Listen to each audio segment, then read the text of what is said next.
everyone, and welcome to the Dark Gifts and Night Islands channel. This channel is a tribute to Anne Rice and her Vampire Chronicle novels and the upcoming series on AMC.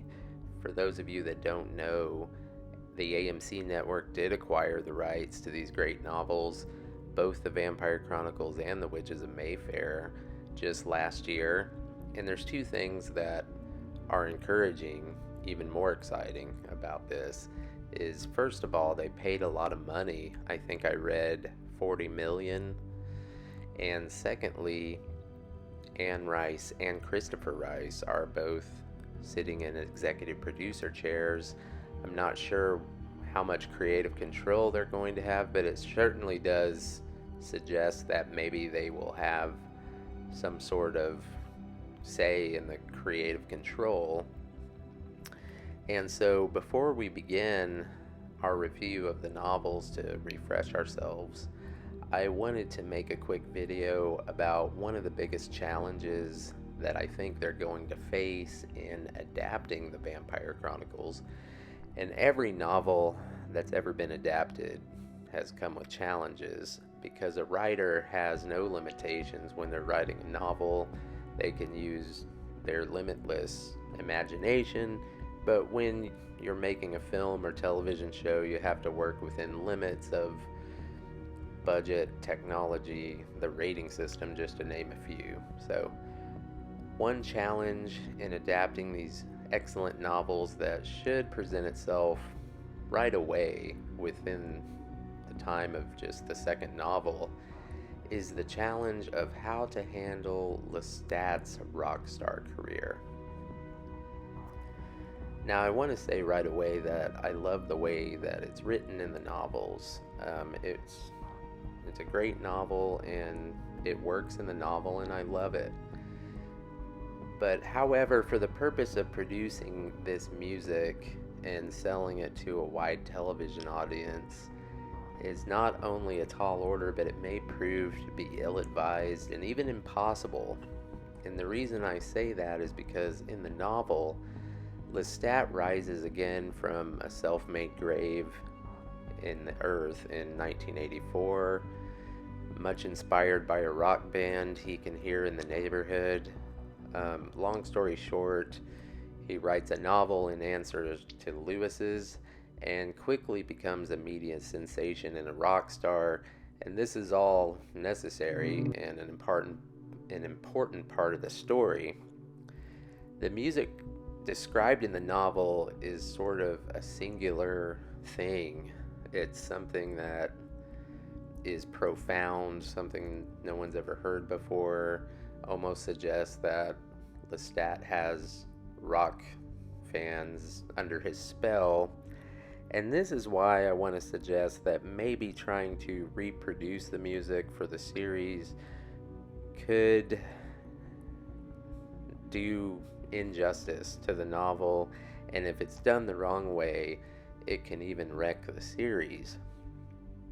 Now, I want to use an example. I didn't want to ever acknowledge this film I'm about to bring up. It's very loosely based on Queen of the Damned and the vampire Lestat, but it was a disgrace to Anne Rice and cinema, and I'm only going to acknowledge it this one time and never again, and then we can pretend like it doesn't exist. You have my word on that. But I am, of course, speaking of the 2002 film, The Queen of the Damned. There were so many horrible things that I could bring up about this movie, but the reason I'm bringing it up here is because they did attempt to produce Lestat's music, and they did film a concert scene.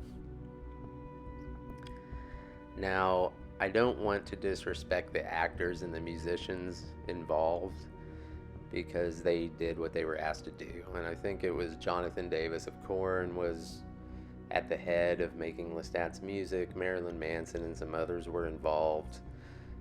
And it was just a big cringy failure even back then in 2002. For those of you that remember, I was embarrassed just watching it in 2002, and I was offended as a fan.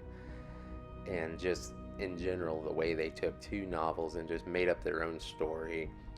They went with a neo industrial genre of music that had really hit its peak in the mid 90s. And for those of you that remember, bands like Korn and Marilyn Manson had a time in the mid 90s and an edge and just a little bit of newness and substance. But by 2002, it had been commercialized and mainstream. It was mainstream. The music of this movie it wasn't so bad, but it was the way that it was presented that was so cringy. And it was like the directors of the movie had never been to a real rock concert before. So, of course, they made this evil sounding industrial rock, didn't use any of the content from the novel, and it just didn't work. They had the rights to make the film from the original movie deal, I believe. Now, the interview of the vampire movie in 1994 was excellent. Anne Rice wrote the screenplay, directed by Neil Jordan. The casting was good. It was a good movie, and she was involved, and they put money into it and had good intentions, and it was great. But this 2002 film was a quick money grab. It was a B movie targeting teenagers who were still going to the movies in 2002. And as I said, they combined two novels. They excluded the author, disrespected her work, her fans, and they took a figurative dump on not one, but two literary masterpieces. And I wanted to use it as an example of what we hope they don't do. First of all, they set the story in modern day 2002. I think especially now in the 2020s, that would be a huge mistake. So that makes me ask the question, when will the future series start? When will they start the story? What year will it be when Lewis sits down for his interview? I really hope it's 1976. That's when the book was published. In the novel, Lestat is a media sensation in 1984. That would be easier to produce music for Lestat in 1984. For those of you that remember 1984, you could think in terms of Peter Murphy meets early Nine Inch Nails or something. But in the 2020s, rock music is pretty much a subculture now. I love rock music, but I haven't bought any new rock music in 20 years, I think. And I just don't think it can work.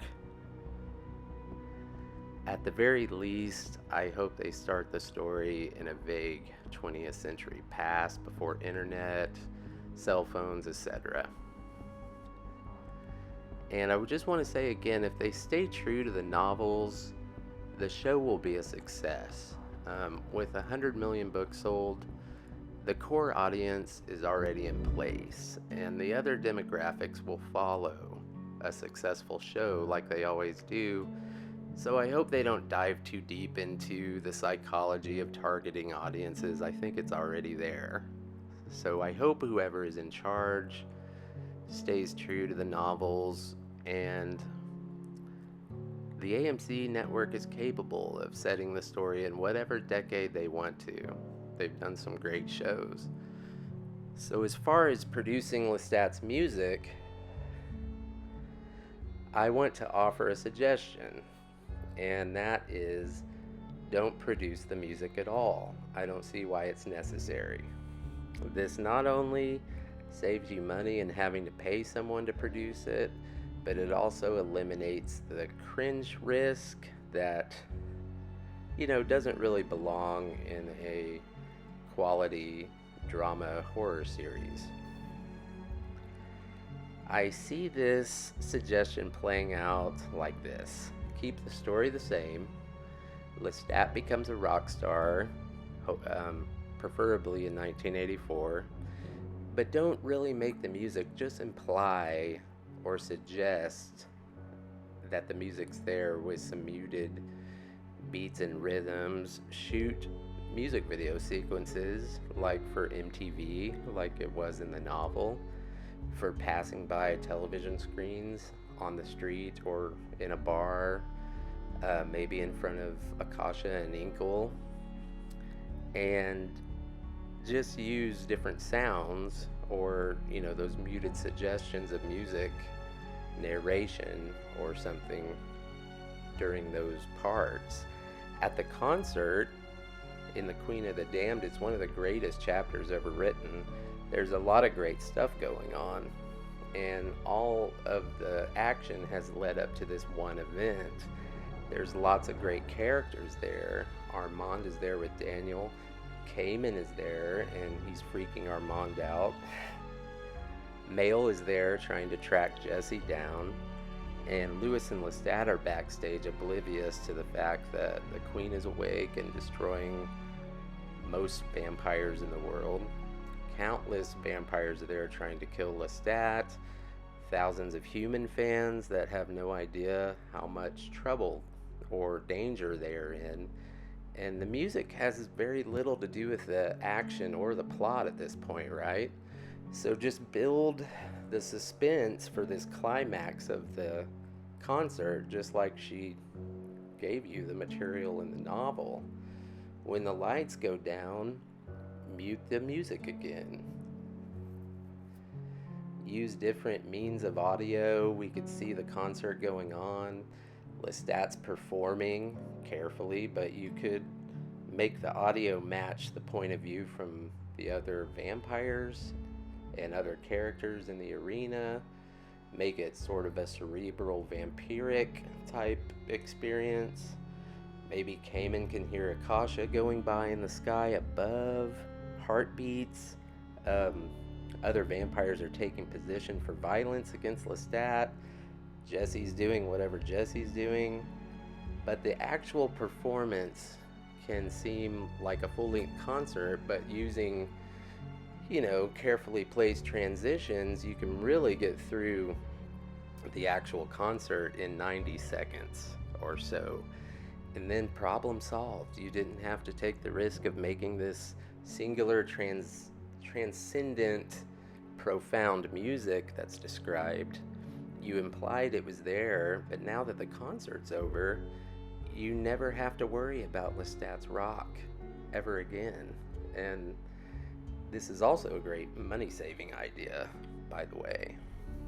So aside from that, if Anne Rice knows what the music is supposed to sound like and she sat down with some rock musicians and hashed it out, that would be great. I would love that no matter how it sounded. But I just don't think that's going to work. And in a world full of talented musicians, there's only one person I can think of that could possibly deliver on creating something acceptable for Lestat's music. That is Trent Reznor, but Trent Reznor is now an Oscar-winning movie composer, and the odds of him being available, affordable, and willing are probably as good as me getting a job on the development team at AMC.